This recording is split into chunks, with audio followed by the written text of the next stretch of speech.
नमस्कार दोस्तों, मैं राहुल सवर्णा आपका स्वागत करते हैं आपके अपने YouTube channel Rahul Savarna GS पर। दोस्तों, मैं अपने वादे के अनुसार आज बिलियन टॉपिक का न्यूमेरिकल लेकर, यह बिलियन तो हो चुका है, रेडियो एक्टिविटी का न्यूमेरिकल लेकर आपके सामने आए हैं। इससे पहले हम आपको बिलियन टॉपिक का न्यूमेरिकल ऑलरेडी पढ़ा चुके हैं, जो कि आप देख भी सकते हैं, शायद अपलोड हो चुका है, कल ही अपलोड हो गया है। नहीं देखे हैं तो देख लीजिएगा बिलियन का। अभी आपके सामने जो अपलोड हो रहा है, अभी जो आप पढ़ने जा रहे हैं वो रेडियो एक्टिविटी का। समझिए कि लगभग जितना भी टॉपिक केमिस्ट्री में जिससे न्यूमेरिकल आपके एग्जाम में पूछा जाता है, वो सारा टॉपिक का वीडियो अब तक जा चुका है। चाहे वो पीएच स्केल का हो, रेडियो एक्टिविटी का हो, बिलियन का हो, ऑक्सीडेशन का हो, पीरियडिक टेबल का हो, या फिर एटॉमिक स्ट्रक्चर का हो, या फिर क्या कहते हैं आपका ये एसिड बेस का हो, लगभग सारे टॉपिक का न्यूमेरिकल जा चुका। नेचर ऑफ गैसेस का लगभग 2 वीडियो होगा, अप्रोक्स 12 से 13 वीडियो अभी तक आप देख चुके होंगे न्यूमेरिकल का। और सिर्फ ग्रुप डी के एग्जाम के दृष्टिकोण से और ग्रुप डी के एग्जाम में पूछा गया सवाल जो नहीं देखे हैं वो बारी बारी से उन सारे वीडियो को जरूर देख लेंगे, क्योंकि ऐसा ना हो जाए कि एग्जाम हॉल में आप जाएं और 4 न्यूमेरिकल पूछ दे और आपको रोना पड़े, क्योंकि एक एक न्यूमेरिकल आपके तकदीर का डिसाइड करेगा। एक एक न्यूमेरिकल, क्योंकि थ्योरी वाली सवाल लगभग बच्चे बना लेते हैं और न्यूमेरिकल उनसे नहीं बनता है। यदि आपसे ये बनेगा तो समझिए आप लगभग 10-20 लाख बच्चे को एक न्यूमेरिकल के कारण पीछे कर सकते हैं, और 4 न्यूमेरिकल पूछ दिया मतलब करोड़ों बच्चे आपसे पीछे हो जाएंगे। इसलिए न्यूमेरिकल एक भी नहीं छोड़िएगा। यदि स्टैटिक वगैरह का एक आध को छूट जाए, नहीं टाइम मिले तो डजंट मैटर, लेकिन न्यूमेरिकल का एक भी क्लास नहीं छूटना चाहिए। और प्रयास कीजिए कि हमारे चैनल के कोई भी क्लास आपसे ना छूटे, क्योंकि हम कोई भी बकवास वाला वीडियो नहीं बनाए बाबू। जो एग्जाम में पूछता है, जहां बच्चों को प्रॉब्लम होती है, उसी का हम वीडियो आपके लिए बनाए हैं। चाहते तो हम कुछ भी वीडियो बना सकते, नहीं बनाते हैं चला, क्योंकि हमको पता है कि अभी आपका एग्जाम है, और जब एग्जाम में हम आपका साथ दे देंगे तो निश्चित रूप से आपका रिजल्ट हो जाएगा। और जब आपका रिजल्ट हो जाएगा तो मुझे आगे बढ़ने से दुनिया की कोई ताकत रोक भी नहीं सकती है। क्योंकि अभी नए चैनल हम स्टार्ट किए हैं, तो थोड़ा सा आप लोगों का प्यार और चाहिए। मैक्सिमम लोगों को शेयर करके मुझे पहुंचाइए। ऐसे आप लोग जितना प्यार देते हैं, ग्रेट सैल्यूट है, उतना धन्यवाद कितना भी देंगे कम पड़ जाएगा, क्योंकि आपने बहुत अच्छा प्यार दिया है, आप अपने लिए और मेरे लिए भी, क्योंकि मेहनत आप अपने लिए भी करते हैं और मेरे लिए भी करते हैं, अपने माता पिता के लिए भी करते हैं। तो इसलिए मेरे दोस्त बढ़िया से पढ़िए। तो आइए रेडियो एक्टिविटी का न्यूमेरिकल हम आपको बताने जा रहे हैं। नहीं, आपको बड़ा आश्चर्य लगेगा कि सर रेडियो एक्टिविटी में किस टाइप का न्यूमेरिकल रहता है भाई। इस तरह का न्यूमेरिकल तो हम लोग आज तक नहीं सुने थे कि रेडियो एक्टिविटी में भी रहता है। तो देखिए, रेडियो एक्टिविटी से जो आपके एग्जाम में न्यूमेरिकल पूछा जाता है, वो देखिए लगेगा देखने में ये थ्योरी टाइप का है, लेकिन ये आपको इसमें डाटा है और उस डाटा को याद करना पड़ेगा, तभी इससे संबंधित सवालें आपसे बनेगा। यदि आप नहीं उसको याद रखेंगे तो बनाना मुश्किल हो जाएगा। तो देखिए पहला क्वेश्चन क्या कहता है कि यूरेनियम में एक अल्फा किरण निकालने से परमाणु संख्या पर क्या प्रभाव पड़ेगा। यूरेनियम के बारे में आपको पता है कि यूरेनियम एक रेडियो एक्टिव एलिमेंट्स है।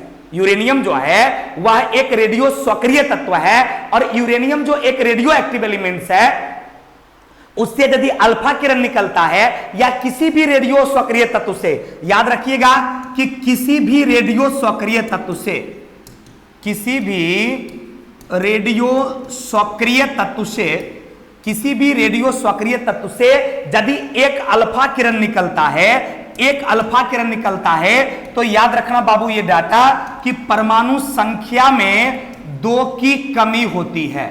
एक अल्फा किरण निकलता है तो परमाणु संख्या में क्या होता बाबू, 2 की कमी होती है। और परमाणु द्रव्यमान में, परमाणु द्रव्यमान की बात किया जाए तो परमाणु द्रव्यमान में 4 की कमी होती है। परमाणु द्रव्यमान में क्या की कमी, तो परमाणु द्रव्यमान में 4 की कमी, और परमाणु संख्या में 2 की कमी। इस समझिए, इसको थ्योरी समझिए या न्यूमेरिकल बनाने में इसका यूजेस समझिए।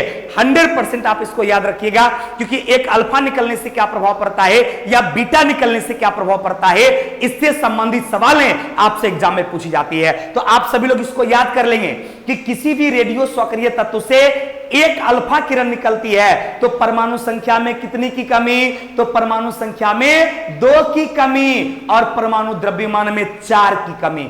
कितना अल्फा के निकलने से? मात्र एक अल्फा के निकलने से परमाणु संख्या में 2 की कमी और द्रव्यमान संख्या में 4 की कमी। अब मान लिया जाए कि एक अल्फा के जगह क्वेश्चन पूछ देगा कि 2 अल्फा निकालेंगे तो क्या होगा? तो जब एक अल्फा निकाले तो परमाणु संख्या में 2 की कमी, तो 2 अल्फा निकाल देंगे, 2 दूनी 4 की कमी। 2 अल्फा निकाल देंगे, द्रव्यमान के बारे में पूछेगा तो एक परमाणु द्रव्यमान में 4 की कमी। जब एक अल्फा निकाले तब, 2 अल्फा की बात करेगा तो 4 दूना 8 की कमी। 3 की बात करेगा तो 4 तिया 12 की कमी। 4 की बात करेगा 16 का कमी।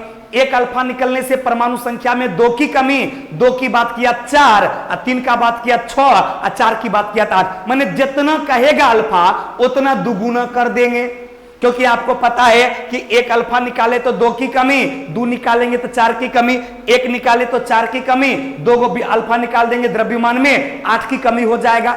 कोई कंफ्यूजन बाबू रे? नहीं। तो जितना अल्फा कहेगा उतना गुना कर देंगे, परमाणु संख्या पर भी जो प्रभाव पड़ेगा दिख जाएगा और द्रव्यमान वाला भी दिख जाएगा। पक्का ना? तो एक अल्फा निकाले तो परमाणु संख्या में कितना की कमी? सभी लोगों को याद हो गया होगा। यदि आपको यह याद हो गया तो अभी तुरंत हमारे वीडियो को शेयर जरूर कर दीजिए बाबू, ताकि आपके दोस्त भी और वो समाज के अंतिम पंक्ति में बैठा बच्चा जो पढ़ने की चाहत है, जिसे एक अच्छे शिक्षक की जरूरत है, उसकी तलाश मेरे पर आकर पूरा हो जाएगा। तो जरूर आप शेयर कीजिए, लाइक भी कर दीजिए और कमेंट भी कीजिए, ताकि हमें अच्छा लगे। और काफी अच्छा लगता बाबू, आपकी एक एक कमेंट, एक एक लाइक जो है हमारी दिल को छू जाती है। इसलिए आपके कमेंट को देखे होंगे आप, हम दिल से लाइक करते हैं ना बाबू? चलिए, तो आइए, क्लियर हो गया? याद हुआ कि एक परमाणु संख्या की एक अल्फा किरण निकालेंगे तो परमाणु संख्या में कितना की कमी? 2 की कमी। और एक अल्फा निकालेंगे तो द्रव्यमान संख्या में कितना की कमी? तो 4 की कमी। पक्का ना? अब जितना अल्फा निकालेगा उतना गुना कर देंगे। तो इस क्वेश्चन पर आइए, कहा कि एक अल्फा किरण निकलेगा तो परमाणु संख्या पर क्या प्रभाव पड़ेगा? तो परमाणु संख्या में 2 की कमी होगा। परमाणु संख्या में 2 की कमी होगा। है ऑप्शन में क्या? 2 की कमी होगा, यानी ऑप्शन नंबर बी में है। आंसर क्या होगा? Option number B. देखिए, क्लियर हो गया कि एक अल्फा के निकालने से परमाणु संख्या में 2 की कमी और द्रव्यमान संख्या में 4 की कमी। पक्का याद हो गया? चलिए मेरे दोस्त, आइए अगले सवाल पर आपको लेकर चलते हैं। देखिए, अगला सवाल आपका कहता है कि किसी रेडियो सक्रिय तत्व से एक बीटा किरण निकलने पर परमाणु संख्या पर क्या प्रभाव पड़ता है? इससे पहले अभी अल्फा के बारे में बताए थे कि जब एक अल्फा निकला तो परमाणु संख्या में 2 की कमी और द्रव्यमान संख्या में 4 की कमी। लेकिन एक बीटा से बात करेगा कि एक बीटा किरण निकलने पर क्या होगा? तो एक बीटा के निकलने पर ध्यान देंगे बाबू, परमाणु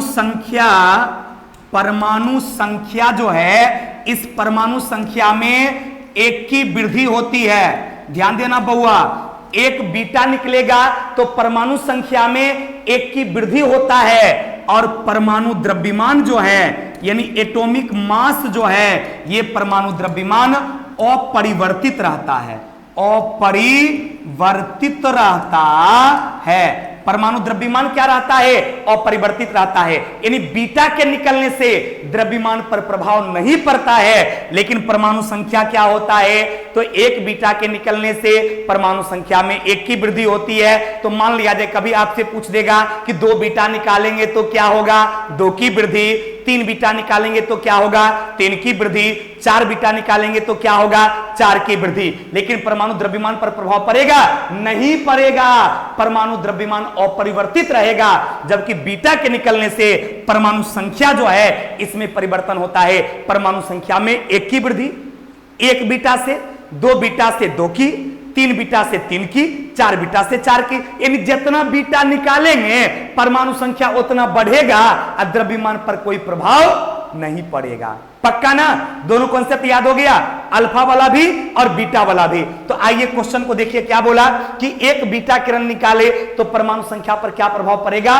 परमाणु संख्या में 1 की वृद्धि होगा। है ऑप्शन में क्या? 1 की वृद्धि होगा, यानी ऑप्शन नंबर बी में है। तो आंसर क्या होगा बाबू रे? Option number B. यानी एक बीटा के निकालने से परमाणु संख्या में 1 की वृद्धि होगा। परमाणु संख्या में 1 की वृद्धि होगा।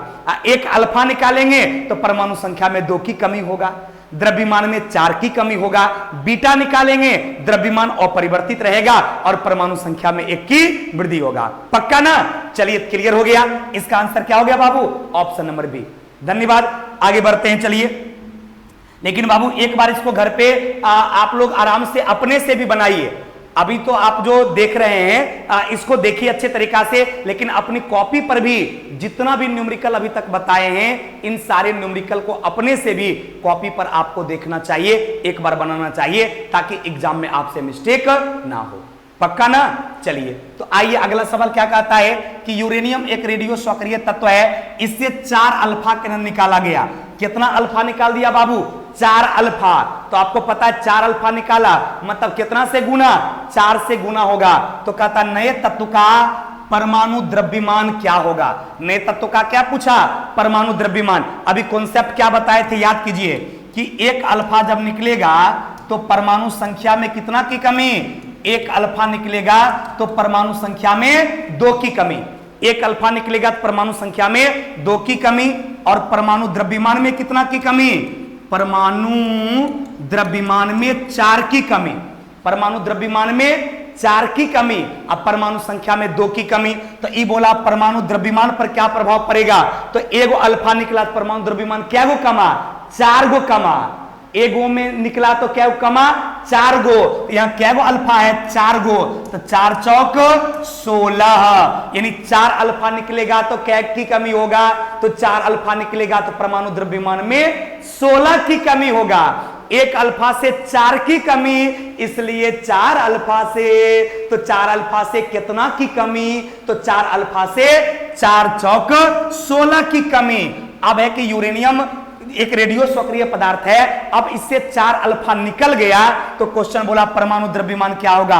अब इस तरह का ऑप्शन है, इसका मतलब है कि यूरेनियम का परमाणु द्रव्यमान आपको पता होना चाहिए और उस यूरेनियम के परमाणु द्रव्यमान में क्या करेंगे? 16 घटा देंगे। तो बाबू गौर करना, यूरेनियम का परमाणु संख्या 92 और परमाणु द्रव्यमान होता है 235। यूरेनियम एक रेडियो सक्रिय तत्व है और इसका परमाणु संख्या कितना? 92 और परमाणु द्रव्यमान कितना? 235। तो परमाणु द्रव्यमान में कितना की कमी होगा? तो परमाणु द्रव्यमान में 16 की कमी होगा।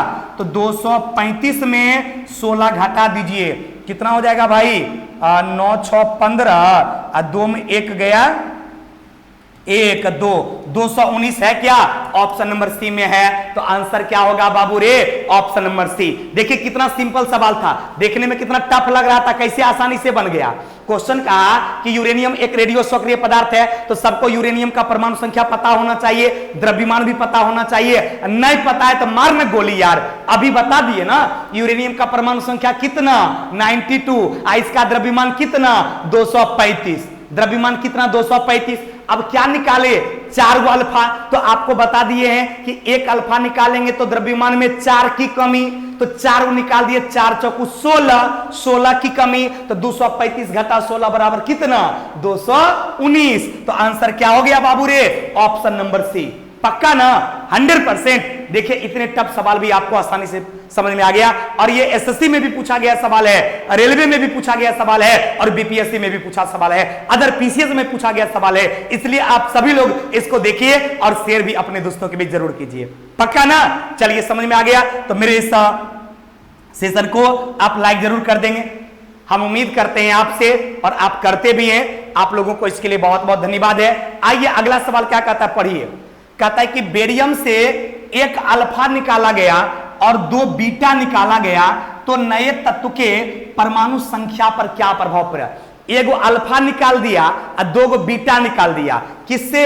बेरियम से। तो गौर कीजिएगा, बेरियम से जब 1 अल्फा किरण निकाल देगा तो परमाणु संख्या में क्या होगा? 2 की कमी, 2 की कमी होगा। बेरियम, ध्यान दीजिएगा, बेरियम से 1 अल्फा निकालेंगे तो परमाणु संख्या में कितना की कमी? परमाणु संख्या में 2 की कमी होगा। अब क्या बोला? 2 गो बीटा निकाल दिया, तो फिर 2 गो बीटा निकलेगा तो क्या होगा? 2 की वृद्धि। 2 बीटा निकलेगा तो क्या होगा? 2 की वृद्धि। तो 2 की कमी पहले हुआ और फिर 2 की वृद्धि हो गया, तो परमाणु संख्या पर कोई फर्क पड़ा क्या? नहीं। जैसे आपको 10 रुपया दे देंगे और फिर आपसे 10 रुपया ले लेंगे तो आपके पास 1 रुपया बचा क्या? नहीं। तो वही कहा कि एगो अल्फा निकाला तो 2 की कमी हुआ और 2 गो बीटा निकाला फिर 2 की वृद्धि हो गया। तो क्या परमाणु संख्या पर कोई प्रभाव पड़ा? नहीं पड़ा, यानी परमाणु संख्या अपरिवर्तित रहेगा। आंसर क्या हो जाएगा बाबू? कोई परिवर्तन नहीं होगा। अब इस सवाल यदि एग्जाम में पूछा गया तो बच्चे क्या सोचे पता है कि बाप रे बाप, बेरियम का परमाणु संख्या पहले जानना पड़ेगा, द्रव्यमान जानना पड़ेगा, फिर घटाना पड़ेगा, फिर जोड़ना पड़ेगा। रे बउआ कुछ नहीं करना पड़ेगा। इसी जुगाड़ का नाम है राहुल सावरना। जाना बाबू रे, यही जुगाड़ का नाम है राहुल सावरना। इसलिए कहते हैं कि साइंस में कोई भी दिक्कत किसी को हो तो मेरा एगो क्लास करवा देना, छोड़ ही नहीं पाएगा वो हमको, पक्का ना। देखिए कितना ये टफ सवाल लग रहा था और कितना आसान से, देखिए कॉन्सेप्ट चुके हम आपको बता चुके हैं कि एक अल्फा निकालेंगे तो परमाणु संख्या में 2 की कमी, एक बीटा निकालेंगे तो 1 की वृद्धि, लेकिन यह 2 बीटा निकाल दिया तो 2 की वृद्धि, तो जितना कम हुआ उतना फिर बढ़िए गया, तो बलवा बतवा बिलवी सेमे साइज के बराबर न रह गया, तो कोई परिवर्तन नहीं हुआ। तो आंसर क्या हो गया कि परमाणु संख्या में कोई प्रभाव नहीं पड़ेगा। जबकि आपने बेरियम का ना परमाणु संख्या जाना ना परमाणु द्रव्यमान जाना, और यह क्वेश्चन आपसे बन गया। इसी का नाम है राहुल सावरना का जुगाड़, पक्का ना। चलिए आइए, क्लियर हो गया, कोई परिवर्तन नहीं हुआ। अगला सवाल एकदम गौर से देखिएगा, क्या कहता बाबू रे। इस सवाल कहता है कि किसी रेडियो सक्रिय तत्व का हाफ लाइफ पीरियड 2 घंटा का है। ध्यान देंगे, कहा किसी रेडियो सक्रिय पदार्थ का हाफ लाइफ पीरियड कितना घंटा का है, 2 घंटा का है। तो बताइए 1/16वां भाग होने में कितना समय लगेगा। तो सबसे पहले तो आपको जानना पड़ेगा कि सर ये हाफ लाइफ पीरियड क्या होता है। हाफ का मतलब आधा, लाइफ का मतलब उम्र, और पीरियड का मतलब काल। तो हाफ लाइफ पीरियड का मतलब हो गया अर्ध आयु काल। हाफ लाइफ पीरियड का मतलब क्या हो गया, अर्ध आयु काल। तो हाफ लाइफ पीरियड कितना घंटा में हुआ, तो 2 घंटा में। यानी कोई चीज पूरा उम्र जो है उसको आधा होने में कितना समय लगा, तो 1 को आधा होने में 2 घंटा का समय लगा। तो क्या पूछा कि 1/16 होने में कितना समय लगेगा। अरे नॉर्मल बात है बाबू, देखो ना कि 1 पूरा मान लिया, अब कहता है कि 1 जो है ये आधा घंटा में क्या हो गया, 1 जो है ये 2 घंटा में क्या हो गया, आधा। क्योंकि हाफ लाइफ पीरियड 2 घंटा दिया, मतलब कोई पूरा चीज को आधा होने में 2 घंटा का समय लगा। इस टर्म समझने का दिक्कत खाली बाबू है, ध्यान से सुनिएगा। किसी का भी अर्ध आयु काल 2 घंटा दिया, इसका मतलब उसको आधा होने में, यानी 1/2 होने में 2 घंटा का समय लगा। 1/2 होने में 2 घंटा का समय लगा। तो जब 1 को 1/2 होने में 2 घंटा का समय लगा, तो बोला 1/16 होने में कितना लगेगा। तो 2 घंटा में 1/2 हुआ, तो अगला फिर 2 घंटा टाइम देंगे तो क्या हो जाएगा, 1/4। जब 2 घंटा में 1/2 हुआ तो फिर 2 घंटा देंगे तो 1/4। 1/2 का आधा कितना, 1/4। फिर 2 घंटा टाइम दे देंगे तो कितना, 1/8। 1/4 का आधा 1/8, फिर 2 घंटा टाइम दे देंगे तो कितना, 1/16। कितना हो गया बाबू रे, 1/16। तो क्वेश्चन यही ने पूछा था कि 1/16 होने में कितना समय लगेगा। तो 2 घंटा 2, 4 घंटा 2, 6 घंटा 2, 8 घंटा। टोटल क्या घंटा लगा, तो टोटल 8 घंटा लगा। है किसी ऑप्शन में क्या, ऑप्शन नंबर डी में है। तो आंसर क्या होगा, 8 आवर, यानी ऑप्शन नंबर डी। एकदम कितना सिंपल था, समझिए। कहा कि हाफ लाइफ पीरियड 2 घंटा का है, मतलब आधा होने में 2 घंटा समय लगता है। तो बताइए 1/16 होने में कितना लगेगा। तो जब आधा हुआ 2 घंटा में, तो ओकर आधा करेंगे 1/4, फिर 2 घंटा लगेगा। फिर ओकर आधा 1/8, फिर 2 घंटा लगा। 1/16 फिर 2 घंटा लगा। तो 2 2 4 2 6 2 8। चूंकि 4 बार में टूटा था तो 4 दूना 8, 4 दूना 8, तो कहते हैं घंटा, तो 8 घंटा। पक्का ना, 100% समझ में आ गया बाबू। चलिए अब आगे बढ़ते हैं। चलिए खत्म हो गया। यानी अभी हम लोग रेडियो एक्टिविटी में 2 तरह के सवाल पूछे जाते हैं, और उसके आपने ढेर सारा एग्जांपल भी देखा और आपने अभी अच्छे से समझा। गोल बिलियन का हम आपको एक और वीडियो बना चुके हैं, ये पार्ट 2 है, समझिए। एक और हम ऑलरेडी न्यूमेरिकल आपको बता चुके हैं, आप उसको भी देख लीजिएगा और इसको भी देख लीजिएगा। संभावित क्वेश्चन का ये डिस्कशन था जो रेलवे एग्जाम में पूछा गया है, और उस पैटर्न पर हम इस क्वेश्चन को क्रिएट किए थे। समझिए, सब सुपर सिलेक्टेड क्वेश्चन का डिस्कशन आप देख रहे हैं, और इसको जरूर देखिए। अच्छा लगा होगा तो लाइक और कमेंट कर दीजिएगा, शेयर भी कर दीजिएगा। थैंक यू वेरी मच, बहुत बहुत धन्यवाद।